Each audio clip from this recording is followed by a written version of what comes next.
चलो बच्चों ध्यान से पढ़ना और एक एक इंफॉर्मेशन जो तुम्हारे सामने आती जाए उसको पहचानते जाना कि ये क्या है ना, और मुझे बताते जाना। सबसे पहले ये लिखा हुआ है, accounting year ends on 31st December 2014 with a turnover of 2 lakh rupees. मतलब साल 2014 खत्म होने पर आपकी सेल कितनी थी? 2 लाख रुपए की सेल थी। मतलब ये 2014 की सेल आपको दी है। अब 2014 क्या है अभी हमें पता नहीं है, लेकिन आगे अगली लाइन पढ़ोगे तब तुम्हें पता लगेगा, है ना। आगे पढ़ो क्या लिखा है। Fire takes place on June 1 2015। 1 जून 2015 को आग लग गई, ठीक है। Period of interruption being 5 months. Interruption period कितना रहा बच्चों? 5 मंथ्स का रहा, 1 जून से 1 नवंबर तक। बात समझ में आ गई? देखो लिखा हुआ है from 1 June 2015 to 1 November sir आवाज नहीं आ 2000। रही। बेटा आवाज आ जाएगी, तेरे नेट में दिक्कत है कुछ, रिज्वाइन कर लो वापस, है ना। वापस रिकनेक्ट करो, अपने आप आवाज आ जाएगी। बाकी सबको आ रही ना आवाज मेरी? Yes yes sir. Sir. Yes, sir. चलो देखना ध्यान से। पीरियड ऑफ इंटरप्शन दिया हुआ है 5 महीने का। क्या ये इंडेमनिटी पीरियड हो सकता है? हाँ बिल्कुल हो सकता है, लेकिन एक लाइन और है आगे लिखी हुई है, पढ़ो क्या लिखा है। Period of indemnity according to policy 6 months. बेटा इंडेमनिटी पीरियड पॉलिसी के मुताबिक कितना है? 6 मंथ। मेरे को बताओ कि इंडेमनिटी पीरियड हम चूज करते थे 3 पीरियड्स में से, सबको याद होगा। एक तो एक्चुअल इंडेमनिटी पीरियड, एक था आपका अकॉर्डिंग टू पॉलिसी, और एक था 12 महीने। तीनों में से विच एवर इज लेस। तो मेरे को बताओ यहाँ पे तीनों में सबसे कम क्या है? Sir 5 5 months. बिल्कुल सही, 5 मंथ्स। ये जो पीरियड ऑफ इंटरप्शन है 1 जून 2015 से 1 नवंबर 2015, एक्चुअल वाला जो है, यही आपका इंडेमनिटी पीरियड भी है। देखो यहां तक की इंफॉर्मेशन मैंने लिख दी है, जरा सब लोग देखें, हैंड टू हैंड करते जाएं इसको। सबसे पहले मैंने लिखा है बच्चों date of fire. Date of fire है 1 जून 2015। इसके बाद बच्चों इंडेमनिटी पीरियड दो यहाँ पे दिए हुए हैं। एक दिया है आपको 1 जून से 1 नवंबर, 5 महीने का, और पॉलिसी के अकॉर्डिंग 6 मंथ्स का। बेटा हम कौन सा ले लेंगे? हम ले लेंगे ये 5 मंथ्स वाला, ठीक है। ये इंडेमनिटी पीरियड हम ले लेंगे। अच्छा एक इंफॉर्मेशन अपनी रह गई थी, कौन सी? ऊपर ही ऊपर फर्स्ट लाइन में ये 2 लाख की सेल कौन सी दी थी, अब तुम समझ सकते हो। बेटा ये 2 लाख की जो सेल है ये है आपकी previous year cell. Last year. मतलब आपका पिछला फाइनेंशियल ईयर कौन सा था? 2014। आग लगी 15 में, पिछला साल था 2014, तो उसकी सेल आपको दे रखी है 2 लाख रुपए। तो ये हो गई आपकी प्रीवियस ईयर की सेल। ओके, देखो ये भी हमने निपटा दी। आगे बढ़ते हैं, जैसे जैसे इंफॉर्मेशन आते जाए लिखते जाओ। Next, net profit for 2014 ₹12,000। बेटा 2014 का नेट प्रॉफिट मतलब पिछले साल का नेट प्रॉफिट दिया हुआ है 12,000 रुपीज। पिछले साल का नेट प्रॉफिट 12,000, ये देखो दिखा दिया हमने, previous year net profit 12,000 rupees दिखा दिया। ओके आगे पढ़े। And insured standing charges 24,000 rupees. Insured ही दे दिए डायरेक्ट, इससे अच्छी बात क्या हो सकती है। इंश्योर्ड स्टैंडिंग चार्जेस 24,000, ये लो। इंश्योर्ड स्टैंडिंग एक्सपेंसेस 24,000, ये भी दे दिए हमको। कहां पे काम आएगा बच्चों? ये आएगा स्टेप नंबर 2 में और स्टेप नंबर 5 में काम, है ना। देखेंगे अभी ये चीज के बाद में लिखेंगे। चलो आगे बढ़ो। इसके बाद ये लिखा हुआ है सम इंश्योर्ड 42,000। बेटा सम इंश्योर्ड का मतलब क्या है? ये है आपका पॉलिसी अमाउंट। क्या है बच्चों? ये policy amount. Policy policy amount में। होता है 42,240, 42,240 पॉलिसी अमाउंट। ओके, तो पॉलिसी अमाउंट भी दिखा देंगे, ये देख लो नीचे हमने दिखा दिया policy sir amount. Sir sir हाँ बेटा बोलो बोलो बोलो। सर वर्ड पकड़ने में सर प्रॉब्लम होती है, जैसे सर ये पॉलिसी वैल्यू है कभी बिल्कुल कभी। होगी, स्टार्टिंग में होगी, लेकिन जब आप 2-3 क्वेश्चन कर लोगे, है ना, रेगुलरली इस मेथड के, तो फिर तुम्हें ये वर्ड पकड़ने में आ जाएंगे, है ना। स्टार्टिंग में तकलीफ होगी, बाद में नहीं होगी। जैसे हमें अभी इसके 6 या 7 क्वेश्चन और करने हैं, है ना, तो लास्ट तक पहुंचते पहुंचते तुम ऑटोमेटिकली चीजें समझने लगोगे, है ना, फिर नहीं आएगी प्रॉब्लम। चलो आगे बढ़ते हैं। Uninsured standing charges 2,000। अब तुम बोलोगे सर ये लॉजिक क्या है, हमें यहाँ पे इंश्योर्ड भी दे दिया 24,000 का और अनइंश्योर्ड भी दे दिया, तो इससे क्या निकाल सकते हैं हम, इससे तो टोटल निकाल सकते हैं बच्चों। और टोटल काम कहाँ पे आते हैं, अगर कोई मुझे बताए तो टोटल स्टैंडिंग चार्जेस कहाँ पे काम आते हैं, कोई बताएगा? ये 5वीं स्टेप में। पे निकालने में सर। हाँ, स्टेप 5 में काम आते हैं। जब तुम क्या निकालते तीनों हो, में से एक सबसे कम वाला करना। तीनों में सबसे कम वाला जो लेते हैं उसमें से जो थर्ड वाला होता है तीसरा फॉर्मूले स्टेप, वाला, वो तीसरा वाला, फॉर्मूले वाले हाँ। में डिवाइड में जो रहता है वो है ये टोटल। अब इसमें नेट क्या profit additional plus total. Expense होंगे बेटा, हमें नहीं पता अभी, लेकिन देखते हैं, अभी आगे बढ़ते हैं, है ना। ये देखो हमने दिखा दिया यहाँ पे टोटल स्टैंडिंग चार्जेस, अनइंश्योर्ड भी दिखा दिया, टोटल भी दिखा दिया। निकाल के दिखा दो क्या जा रहा है हमारा, है ना। तो इंश्योर्ड और अनइंश्योर्ड दोनों को ऐड कर दोगे तो आपको मिल जाएगा टोटल स्टैंडिंग एक्सपेंसेस। कितने हो गए? 26,000। पॉलिसी अमाउंट हमने देख ही लिया, सम इंश्योर्ड कितना था? 42,240। चलो आगे बढ़ते हैं। अब पढ़ना बहुत ध्यान से, इंफॉर्मेशन एक एक। Standard turnover for corresponding months of interruption from 1st June to 1st November in the year preceding the fire 75,000। अगर मैं हिंदी में ये लाइन पढ़ाऊं तुम्हें, तो हिंदी में लिखा है, ध्यान से पढ़ना। ये लिखा है आग लगने से पूर्व के वर्ष 1 जून से 1 नवंबर तक की बिक्री कितनी थी? 75,000। बेटा ये क्या है? ये है आपकी previous year sale of indemnity period. Same date. बात समझ में आ गई? इंडेमनिटी पीरियड जो इस साल है, उसी टाइम पीरियड में पिछले साल कितनी सेल हुई थी वो आपको ये दे दिया। कितना दे दिया? 75,000, 75,000। देख लो वही है ना, एक बार फिर पढ़ लो। स्टैंडर्ड टर्नओवर वैसे उसी को बोलते हैं, अगर तुम ये वर्ड याद रखना चाहो तो रख सकते हो। स्टैंडर्ड टर्नओवर का मतलब होता है ऐसी सेल जिससे आप कंपेयर करना चाहते हो, तो कंपेयर तो प्रीवियस ईयर की सेल से ही करते हैं, है ना। और फिर भी अगर तुम्हें समझ में ना आए तो आगे उसने बोल ही दिया, क्या बोल दिया कि ये दे रखा है तुम्हें ईयर प्रीसीडिंग द फायर, आग लगने से पिछले साल की सेल है, तो हम समझ जाएंगे, है ना। आगे पढ़े। Turnover in the period of interruption, turnover in the period of interruption 22,500। बेटा ये क्या है? ये है एक्चुअल आपकी sale, current actual year sale, की है, sale, actual. Actual sale. Actual sale of indemnity period. देखो दोनों दिखा दिया क्या? ये देखो previous year sale of indemnity period दिखा दिया और current year sale of indemnity period भी दिखा दिया, दोनों दिखा दिए। चलो आगे बढ़े। Yes sir. अगली इंफॉर्मेशन पढ़ो। एनुअल टर्नओवर फ्रॉम मतलब 1st पूरे साल जून की। 2014 टू 31st मई 2015। बेटा ये है तुम्हारे आग लगने से ठीक पहले के 12 महीने की सेल। देख लो आग कब लगी थी, मेरे को बताओ। आग लगी थी तुम्हारी 1 जून 15 को, 1 लगी थी जून ना। 2015। तो इसके ठीक पहले डेट कौन सी आती है? 30 मई 2015। तो यहां तक के 12 महीने की सेल, तो वही तो दिया हुआ है, जरा देखो तो वही दिया है क्या? 31 मई 2015 तक की सेल, 1 जून यस से सर। 31 मई। ये है आपके 12 month sale just before fire. देखो हमने ये भी दिखा दिया 12 month sale just before fire, ये भी हमने दिखा दिया। चलो आगे बढ़ जाते हैं। अब लो आ गई इसमें नई चीज जो पिछले क्वेश्चन में नहीं थी। क्या है बच्चों? ये एडिशनल एक्सपेंसेस। कितने हैं एडिशनल एक्सपेंसेस? पढ़ो।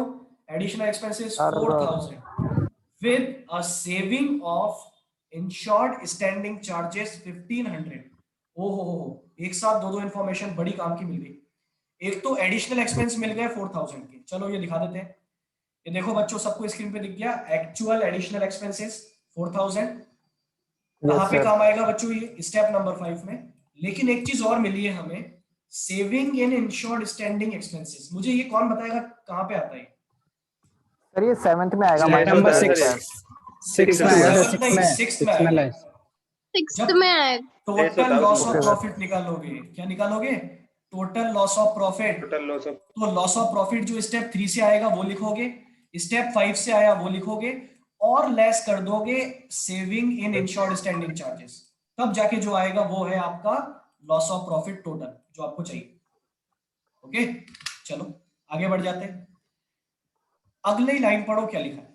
But for this additional expenditure the turnover after the fire would have been only 12,500। अरे बड़े काम की इंफॉर्मेशन है। ये लिखा है कि अगर ये एडिशनल एक्सपेंस नहीं होते, या फिर अगर ऐसा बोला जाए कि ये जो एडिशनल एक्सपेंस आपने किए हैं सिर्फ इसकी वजह से जो आपके सेल हुई है इंडेमनिटी पीरियड में, वो कितनी हुई है? 12,500। हिंदी में ही पढ़ लो इसको।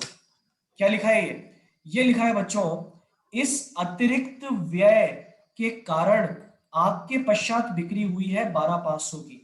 अगर ये एडिशनल एक्सपेंस आप नहीं करते ना तो ये वाली सेल नहीं होती। बेटा मुझे बताओ ये क्या है? ये है एडिशनल सेल। और एडिशनल सेल कहां पे काम आती है, कौन बताएगा? शॉर्ट सेल के अंदर निकालते हैं ना। स्टेप नंबर 5 में वो जो 3 अमाउंट लेते हो ना तुम, तीनों में से विचएवर इज लेस, उसका जो सेकंड वाला होता है ना, वहां पे काम आता है additional sale into GP rate. Additional sale into GP rate. हाँ ठीक है, प्रोसेस अच्छे से याद करो। मुझे लग रहा है कि अभी कुछ बच्चों को अच्छे से याद नहीं हुआ है। एक एक डिटेल याद होनी चाहिए हमको, अंदर तक घुस घुस के। 20 नंबर का मामला है, 30 नंबर का, छोटी मोटी चीज नहीं है। कई बार 10 नंबर का भी इसी का आ जाता है, 20 का भी इसी का आ जाता है ना। तुम्हारी किस्मत के ऊपर है क्या होता है, इसीलिए ध्यान से चलो। देखना, एडिशनल सेल हमको दे दी 12,500, ये काम आएगी स्टेप नंबर 5 में, देखेंगे अभी। इसके बाद आगे पढ़े, क्या लिखा है? इसके बाद लिखा है the expenses on putting the fire out व 500। आग बुझाने में खर्चे हुए 500 रुपए। बच्चों ये क्या है? ये है आपके बर्नआउट एक्सपेंसेस। क्या है ये? Burnout expenses. Burnout मैंने तुम्हें expenses। बोल के बताया था, तुम्हें याद हो तो। क्या करते हैं इसका, जल्दी बताओ। सर मेरे को एक चीज पूछनी है सर, जैसे क्लेम निकल आया और उसमें इसे ऐड कर दो तो सही है? हाँ बिल्कुल बिल्कुल, वही करते हैं, वही तो मैं पूछ रहा हूँ कि इसका करते क्या है। इसको आप क्लेम में ऐड करते हैं। आपने जो सर फॉर्मूला मेरे को लगा पता के नहीं सर, क्लेम मैं निकाला। वीडियोस देख रहा था आपके, हाँ बेटा वही है, बिल्कुल सही क्लास है। अटेंड नहीं करी थी। सही सुना तुमने, वही है ना। जो आप क्लेम कैलकुलेट करोगे, उस क्लेम में लास्ट में सबसे आखिरी में ये 500 रुपए जोड़ दें आपको। इंश्योरेंस कंपनी आपको क्लेम तो देगी, नुकसान तो देगी, लेकिन आग बुझाने में जो खर्चे हुए हैं वो भी इंश्योरेंस कंपनी ही देगी। और इसमें कोई प्रपोर्शनेट नहीं करती, वो पूरा ही देती है। ओके चलो आगे बढ़ते हैं। अब पढ़ो, लास्ट लाइन है ये। During the 2015 increase in turnover both standard and annual. चाहे वो सेल कौन सी हो, स्टेप 1 वाली स्टैंडर्ड वाली हो, चाहे स्टेप 4 वाली एनुअल सेल हो, दोनों में इंक्रीज होने का ट्रेंड है हमारे यहाँ पे कितना? 20%। और एक नई चीज आपको मिली है। नई चीज क्या है बच्चों? सेकंड लास्ट लाइन पढ़ो, क्या लिखी है? Increase in GP rate. Increase in GP rate expected by increase in 2%। मतलब जीपी रेट भी इंक्रीज हो रही है। अब सर ये क्या है? मतलब सर जो जीपी रेट निकलेगी उसमें 2% ऐड कर देंगे और? बिल्कुल। आप जो जीपी निकालोगे, मान लो बच्चों तुम्हारा जीपी आया 25%, इमेजिन कर लो, तो आपको क्या करना है? सिर्फ उस 25 में 2 जोड़ देना है बस। हमारी जीपी रेट भी हर साल बढ़ती है, ये भी ट्रेंड है हमारा। सेल बढ़ती है और हमारी जीपी रेट भी बढ़ती है। ओके, तो ये जीपी रेट भी आपको ऐड करनी है, काम की इंफॉर्मेशन है बच्चों ये। ठीक है, तो ये 2% ऐसा नहीं, बहुत सारे बच्चे कलाकारी दिखाते हैं। जो जीपी रेट आपने निकाली ना, उसका 2% निकाल के उसमें ऐड करते हैं। अरे ऐसी बुद्धि नहीं लगानी, डायरेक्ट 2% ऐड करना है, मतलब 2 ऐड करना है आपको, बस डायरेक्ट 2 ऐड करना है रेट में। Okay, calculate the amount of claim. ये देखो मैंने ये दोनों भी दिखा दिए। इंक्रीजिंग ट्रेंड सेल में भी है और इंक्रीजिंग ट्रेंड जीपी में भी है। चलो, क्या सभी इंफॉर्मेशन मिल गई बच्चों हमें? चलो अब एक एक को देखते हैं कहां पे आती है। देखना, यहां से शुरुआत करेंगे। सबसे पहले प्रीवियस ईयर सेल कहां पे आती है बच्चों, जल्दी बोलो। स्टेप नंबर फर्स्ट में। 2 में। Step step number 2 previous year की सेल जीपी रेट निकालने में काम आती है। इंडेमनिटी पीरियड नहीं बोल रहा बेटा, पूरे साल की, पूरे पिछले साल की okay cell. Sir, okay.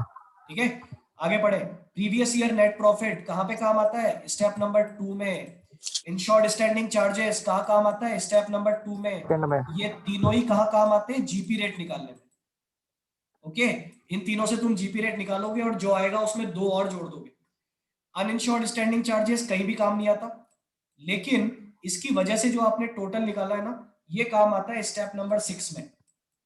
Okay, इसके बाद पॉलिसी अमाउंट। पॉलिसी अमाउंट कहां पे काम आता है बच्चों? स्टेप नंबर 7 में, जब क्लेम स्टेप निकालते हैं। 7 इसके बाद previous year sale of indemnity period और current year sale of indemnity period step number 1 में। स्टेप 1। ओके, इसके बाद 12 month sale just before fire, ये काम आती है स्टेप नंबर 4 में, पॉलिसी टू बी टेकन जब सर सर हाँ बेटा बोलो। ये टोटल स्टैंडिंग एक्सपेंस तो स्टेप 5 में काम आती है ना। हाँ तो 5 ही तो लिखा है, क्या लिखा मैंने? 6 लिखा है आपने। अच्छा नहीं नहीं नहीं 5 आया बेटा, 5 आया, माय मिस्टेक, ये लो कट आउट कर दिया मैंने, ये हो गया 5, ठीक है। आगे एक्चुअल एडिशनल एक्सपेंसेस कहाँ पे काम आते हैं, इसको हटाओ पहले मेरे को, हाँ ये काम आते हैं 5th में। ओके, इसके बाद saving in insured standing charges, ये काम आता है बच्चों 6th में। ओके, एडिशनल सेल काम आती है 5th में, बर्नआउट एक्सपेंसेस काम आते हैं 7th में, ट्रेंड दोनों काम आते हैं, पहला ट्रेंड तो काम आएगा 1st में और 4th में। अरे 4th में भी तो काम आता है, पॉलिसी टू बी टेकन निकालते हैं तब ट्रेंड आता है काम, और जीपी का ट्रेंड काम आएगा स्टेप नंबर 2 में। बोलो क्या सभी को इंफॉर्मेशन समझ में आई? ये क्वेश्चन मैंने Yes, निकाल के रखा sir. हुआ है सामने, एक बार फिर पूरा क्वेश्चन पे नजर डाल लो, पढ़ लो एक बार Yes, sir. जल्दी से, सब लोग पढ़ लें फटाफट जल्दी से, और कोई अगर बात समझ में ना आए तो पूछ लो, मैं हिंदी वाला भी निकाल दूंगा अभी, है ना, लेकिन मुझे पता है तुम लोग कर लोगे और ज्यादा इजी लगेगा तुम्हें इंग्लिश में पढ़ना, हिंदी वालों को भी, है ना, इसीलिए इंग्लिश में पढ़ो।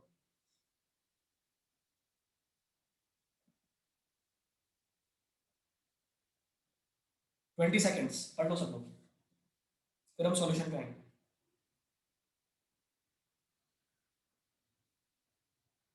सर आपने रिकॉर्डिंग नहीं भेजी। बेटा क्वेश्चन पढ़ ले, भेज दूंगा। अब मेरे दिन में 11 क्लास होती है और 11 क्लास में से हर क्लास के 2-3 बच्चे रिकॉर्डिंग मांगते हैं, मेरे को बड़ी प्रॉब्लम आती है याद रखने में, तुम बार बार रिमाइंड करवाया करो सर भेजो भेजो भेजो, तब जाके भेज पाऊंगा मैं, नहीं तो मुझे याद नहीं रहता ऐसे। Okay sir. अभी एक बार और और आप याद Telegram- रखना, ठीक है सर हाँ बेटा बोलो।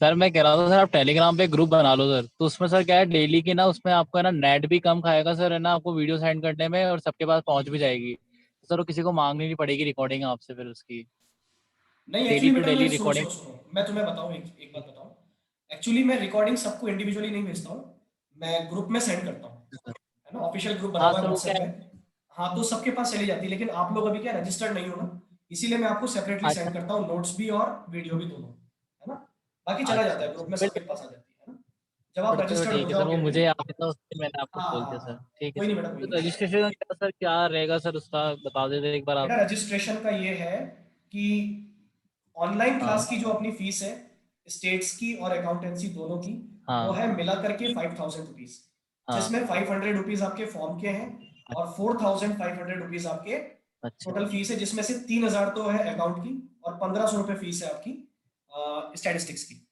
ओके तो सर फॉर्म तो ये याद दिया ही रखना। नहीं, क्या? फॉर्म तो दिया ही नहीं। अबे तो यार हद कर रहा है, हो गया ना रजिस्ट्रेशन तेरा, जब आएगा तब भर देना फॉर्म, रजिस्ट्रेशन फीस है वो, फॉर्म की फीस नहीं बोल रहा मैं, रजिस्ट्रेशन फीस है 500 रुपए, है ना।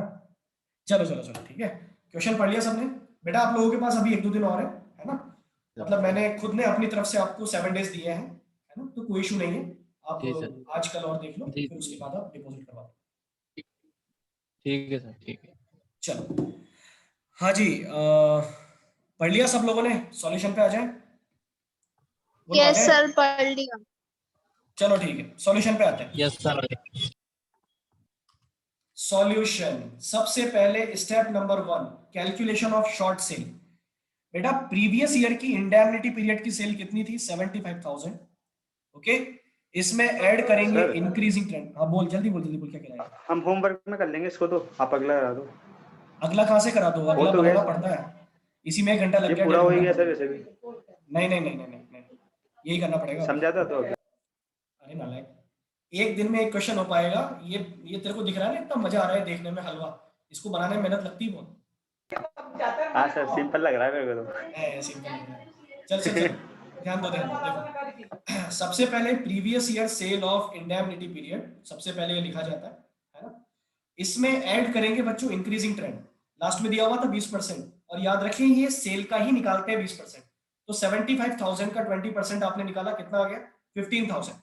ओके, इसके बाद इसमें से लेस करेंगे एक्चुअल सेल, तो एक्चुअल सेल आ गई है बच्चों आपकी 67,000, नहीं एक्चुअल सेल 22,500, शॉर्ट सेल आ गई 67,500।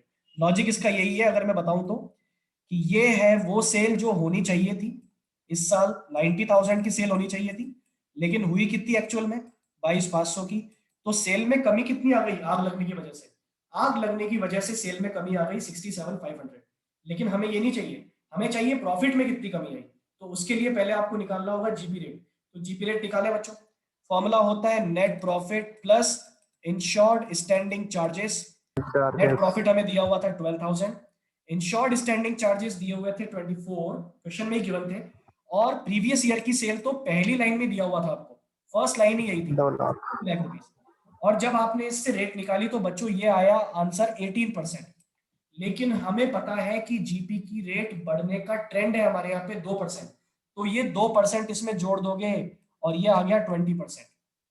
बहुत सारे बच्चे गलती क्या करते हैं, ये 18% का 2% निकाल के जोड़ते हैं, तो 1.6% होता है फिर वो, नहीं नहीं 3.6, तो वो 21.6 हो जाता है, गलत है वो, ऐसा नहीं करना।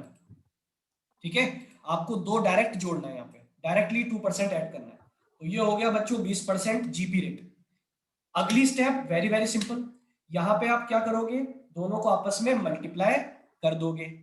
Okay, 67,500 into 20%, short cell into GP rate, ये आ गया बच्चों 13,500 रुपए का लॉस ऑफ प्रॉफिट। ठीक है, स्टेप नंबर 4, ये बहुत काम की स्टेप होती है बच्चों, ये है पॉलिसी टू बी टेकन। और पॉलिसी टू बी टेकन का मतलब है आपको कितने का इंश्योरेंस करवाना चाहिए था। तो बेटा आपको इंश्योरेंस करवाना चाहिए था, सबसे पहले लिखा जाएगा 12 month sale just before fire. ठीक है, आग लगने से ठीक पहले के 12 महीने की सेल, उसमें ट्रेंड को ऐड कर दो, 20% निकाल दो इसी का, तो आ जाएगा 44,000। ठीक है, ऐसा करने की वजह से एडजस्टेड सेल मिल गई आपको 2,64,000। Adjusted sale into GP rate, ऐसा करने से आपको मिलता है policy to be taken, adjusted sale into GP rate.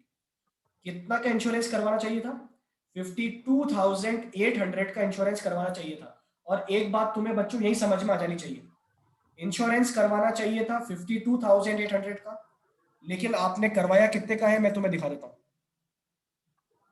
ये देखो, सम इंश्योर्ड दिया हुआ था ना हमको क्वेश्चन में, पॉलिसी अमाउंट कितना था 42,240, अरे 52 का करवाना था, करवाया 42 का, तो यहाँ पे क्लेम पूरा नहीं मिलेगा आपको, ये एवरेज क्लॉज अप्लाइड होगा, प्रोपोर्शनेटली कम होकर मिलेगा, है ना, ये मैंने तुम्हें बता दिया। चलो आगे बढ़ते हैं।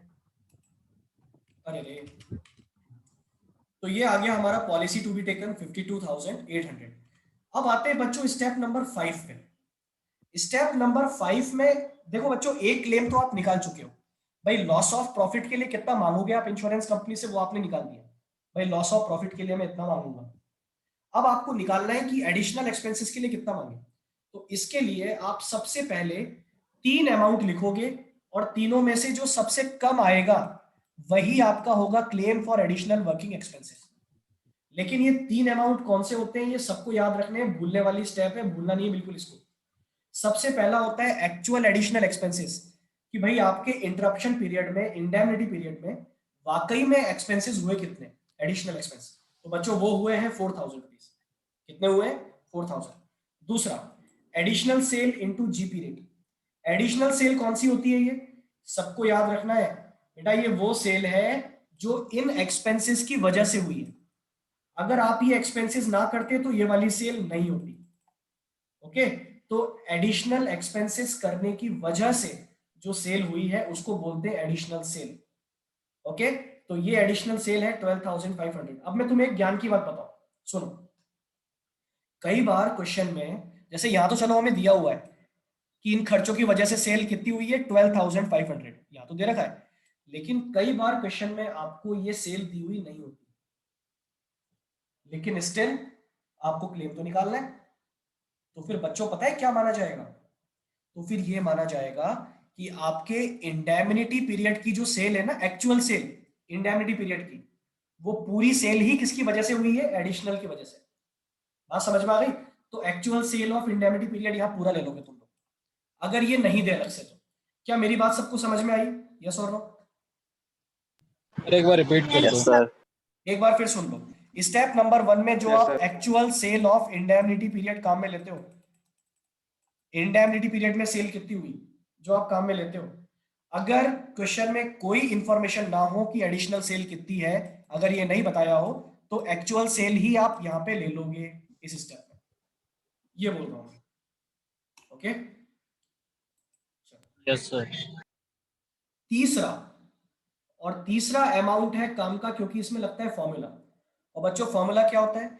Actual additional expenses multiply net profit plus insured standing charges upon net profit plus all standing charges, यही होता है। अब देखो तुम ऑल स्टैंडिंग चार्जेस या टोटल स्टैंडिंग चार्जेस काम आ गए ना यहाँ पे 24 है, जिसमें आपने ऐड कर दिए 2000 टोटल निकालने के लिए किए थे ना, यहाँ पे काम आ गए, देख लो। ठीक है, तो ये हमने फॉर्मूला लगाया net profit plus insured upon net profit plus all. Okay, और इसकी वजह से अमाउंट आया 3790। बताओ तीनों में सबसे कम क्या है? Least of these 2500। ये है आपका क्लेम फॉर एडिशनल। 25. ओके, तो देखो इंश्योरेंस कंपनी से एक तो ये मांगेंगे हम, एक स्टेप 3 में आया था वो मांगेंगे हम, तो टोटल मांगोगे कितना इंश्योरेंस कंपनी से, ये आप निकालोगे यहाँ पे total loss of profit. Okay, तो सबसे पहले claim for loss of profit step 3 से निकाला हमने, कितना था? 13500 आया था। Okay, claim for additional cost of working कितना आया था? 2500। अभी अभी निकाला हमने स्टेप नंबर 5 से। ये मांगना है, ये मांगना है, लेकिन एक काम की बात ये है, कुछ बचत हो गई आपकी, कुछ खर्चे ऐसे थे जिनका इंश्योरेंस करवाया था लेकिन उतने हुए नहीं। ये है आपके इंश्योर्ड स्टैंडिंग चार्जेस में सेविंग, इनको हमेशा यहाँ पे लेस किया जाता है, तो यहाँ पे लेस कर देंगे। ऐसा करने से आपको मिला है टोटल लॉस ऑफ प्रॉफिट कितना है बच्चों? 14,500। ये मांगना चाहते हैं हम इंश्योरेंस कंपनी से, चाहते हैं। ओके, लेकिन क्या इंश्योरेंस कंपनी आपको ये पूरा दे देगी? नहीं। क्यों नहीं देगी? क्योंकि आपने इंश्योरेंस करवाया है कम का, तो यहां पे लगेगा बच्चों एवरेज क्लॉज। और अब आपको निकालना है claim amount, total loss of profit. और बच्चों ये 3 नहीं है, मैं सही कर दूंगा, ये है स्टेप नंबर 6 से जो आपने निकाला अभी अभी, स्टेप नंबर 6 से निकाला 14,500। Okay, multiply policy amount upon policy to be taken, ये वो है जो स्टेप 4 से आपने निकाला था, policy to be taken. Okay, policy amount upon policy to be taken, और ऐसा करने से बच्चों जो आया वो है 11,600, जिसमें कि आपको बर्नआउट एक्सपेंसेस ऐड करने हैं जो कि कितने हैं? 500। ऐसा करने से क्लेम मिलेगा आपको 12,100, और ये है आपका आंसर। इतना करोगे तब जाके 20 नंबर आएंगे तुम्हारे 20 में से। Yes, sir. ओके, चलो सभी को समझ में आ गया क्वेश्चन? ये बोलो यस और नो। Yes, sir. चलो ठीक है, तो ये हो गया आपका Thank you, question sir. Number 11। अरे अरे मैंने कहा जाने को बोला अभी, सतर्क हो। ये हो गया हमारा क्वेश्चन नंबर 11। ठीक है, इस क्वेश्चन में खास बातें क्या मिली हमें बच्चों? सबसे खास बात इसमें ये थी कि इंडेमनिटी पीरियड आपको देखना पड़ा। नंबर 1 चीज, इंडेमनिटी पीरियड आपको देखना पड़ा यहाँ पे। ओके, क्योंकि यहाँ 2 पीरियड दिए थे, आपको ढूंढना पड़ा। नंबर 1 चीज। नंबर 2 खास बात कि यहाँ पे आपको ऑल स्टैंडिंग चार्जेस निकालने पड़े। जनरली हमें ऑल देता है, इंश्योर्ड निकालते हैं, लेकिन यहाँ पे इंश्योर्ड दे दिए थे तो हमने ऑल निकाल दिए, टोटल निकाल दी। तीसरी काम की बात कि यहाँ पे आपको जो ट्रेंड दिया है बच्चों, वो ट्रेंड दिया है जीपी में भी। भाई सेल में ट्रेंड होता है वो तो होता ही है, जीपी में भी ट्रेंड है यहाँ पे, तो ये भी एक खास बात है इस क्वेश्चन की, स्टेप 2 में ऐड कर देंगे। और एक और खास बात इस क्वेश्चन की, इसमें एडिशनल एक्सपेंसेस हुए थे, तो स्टेप नंबर 5 भी होगी, स्टेप नंबर 6 भी होगी। यहाँ कल वाले क्वेश्चन में स्टेप 5 और 6 नहीं हुई थी क्योंकि वहां पे ये नहीं थे, यहाँ पे 5 और 6 भी होगी। ओके, तो ये 3-4 खास बातें हैं, और ये आदत तुम डालो, ये जो मैंने तुम्हें सिखाया है कि सारी इंफॉर्मेशन पढ़ के एक जगह लिखना सीखो पहले। ओके, उसके बाद क्वेश्चन करो, टाइम लगेगा बेशक, लेकिन क्वेश्चन तुम्हारा गलत कभी भी नहीं होगा इससे। ओके, चलिए अब मुझे एक बार फाइनल कमेंट दे दें सब लोग, सभी को आ गया क्वेश्चन ये? यस और no? Yes sir. Yes sir. ठीक है, सभी लोग अच्छा मनिंदर, बेटा तुम्हें रिकॉर्डिंग भेजू Yes, sir. क्या? हाँ सर, सर भेज दीजिएगा सर। ओके, तो ये टॉपिक तुमने बिल्कुल ही नहीं पढ़ा ना अभी तक? सर मतलब थोड़ा खुद से कर रहा था और एक दो वीडियोस देख रहा था, तो तुम्हारे थोड़ा पास बहुत रिकॉर्डिंग आता कहाँ है। से आई? मैंने तो भेजी नहीं। अच्छा, सोमेश ने दे दी अरे होगी नहीं तुम्हें। सर, आपकी रिकॉर्डिंग, हाँ। और सर मैं दूसरी भी मतलब यूट्यूब से देख रहा था। अच्छा यूट्यूब से? अरे यूट्यूब वाले कंफ्यूज कर देंगे, हाँ मत देखो उसको, है ना।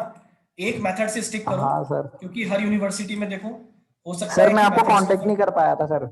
कोई बात नहीं, कोई बात नहीं, कोई बात नहीं, मैं सेंड कर दूंगा तुमको वीडियो। ठीक है, और किसी को चाहिए क्या वीडियो इस टॉपिक के? ये पूरा टॉपिक जो चल रहा है वैसे सबके पास, मुझे पता यस है। सर, मेरे को चाहिए सर। प्रियंका, तुम तो सर क्लास में आ मेरे रही हो को भी डेली, चाहिए। फिर भी चाहिए सर। फिर भी चाहिए? हे भगवान, चलो ठीक है। सर प्रियंका, मेरे अंजलि, को भी चाहिए, हे आज की और भगवान, कल की ध्यान नहीं दोनों रहता की। था इसका पढ़ाई में। पयस को भी चाहिए। यार तुमको सबको ही भेजूंगा क्या मैं? चलो ग्रुप में डाल दूंगा मैं, है ना, और इनको अलग से भेज दूंगा, मनिंदर को अलग से नेटवर्क भेज नहीं आ दूंगा। रहे। हाँ हाँ ठीक सर है, ठीक सबको है। एक ही ग्रुप में ऐड कर लो, एक में डाल देना। Thank you sir. नहीं नहीं नहीं नहीं नहीं। सर एक और चीज पूछनी थी सर। हाँ बेटा, बोलो बोलो बोलो बोलो। सर वो आपने जो सर अभी फीस बताई हमें, सर वो केवल स्टैट की है या इंडियन इकोनॉमी भी है उसके अंदर? नहीं बेटा, ये 2 सब्जेक्ट की है, ये 2 सब्जेक्ट की है। अच्छा अच्छा। अकाउंटेंसी एंड स्टैटिस्टिक्स, मतलब एबीएसटी जो है ना पूरा आपका, उसकी फीस 5000 है। हम्म। और वैसे अगर हम देखें, जब ऑफलाइन क्लास स्टार्ट होगी तो उसका जो शेड्यूल है वो पूरा मैं तुम्हें सेंड कर दूंगा, फीस स्ट्रक्चर, उसमें देख लेना। ऑल 6 सब्जेक्ट की जो फीस है वो है आपकी 18,000। और अगर मेन 3 सब्जेक्ट की हम बात करें, मेन 3 सब्जेक्ट जो है 3 या 4 सब्जेक्ट, उनकी है 12,000 रुपीज। ओके, जिसमें लॉ भी आ गई है आपकी। Okay sir. ठीक है, तो मैं आपको सेंड कर दूंगा स्ट्रक्चर। लेकिन अगर क्लास ऑनलाइन ही चलती है तो फीस आपकी यही है जो बहुत कम बताई है हमने, 5000 में ही पढ़ते रहोगे आप हमेशा, ऑनलाइन चलेगी तो, है ना। चलो, ओके सर। सर और सर टीचर अलग हैं क्या स्टैट और इंडियन इकोनॉमी के? तो स्टेट तुम पढ़ नहीं रहे क्या? नहीं सर, पढ़ रहा हूँ सर, स्टैट तो पढ़ रहा हूँ मैं। नहीं बेटा, टीचर वही है, कमलेश सर पढ़ाते हैं स्टेट्स आपको, है ना, वही पढ़ाएंगे कोचिंग खुलने के बाद भी। और अकाउंटेंसी में ओके। पढ़ाऊंगा। हाँ, इकोनॉमिक्स के टीचर अलग हैं, लॉ के टीचर अलग हैं, हाँ सर, वही वही कम्युनिकेशन पूछ के रहा था अलग सर हैं। मैं कि इकोनॉमिक्स के टीचर अलग हैं क्या? हाँ बिल्कुल बिल्कुल बेटा, प्रशांत सर सबके पढ़ाएंगे टीचर ना? अलग अलग हैं। नहीं, प्रशांत सर नहीं पढ़ाएंगे। सर नहीं नहीं नहीं तो नहीं। कौन पढ़ाएंगे? सर अब ऑल देखते हैं। सब्जेक्ट्स कब से पढ़ाएंगे? बेटा ऑल सब्जेक्ट अभी ऑनलाइन में नहीं होएगा शुरू, है ना। कि ऐसी इंफॉर्मेशन निकल के आ रही है कि आ, हो सकता है कि तुम्हारे एग्जाम 1 महीना सरक जाए आगे, तो हो सकता है कि अप्रैल तक हो, है ना। तो तुम्हें चिंता करने की जरूरत नहीं है, कोचिंग खुलेगी तब कवर करवा देंगे हम सब कुछ, है ना, कोई दिक्कत नहीं। अभी तो बस जो 2 मेन प्रैक्टिकल सब्जेक्ट हैं उनको पढ़ते रहो, और टारगेट रखो कि इसमें 90+ लेके आने हैं दोनों में, अकाउंटेंसी और स्टेट्स दोनों में। ठीक है, चलिए बच्चों, अब हम कल मिलते हैं, आज के लिए सफिशिएंट है। Okay, okay sir. चलिए बच्चों, बाय।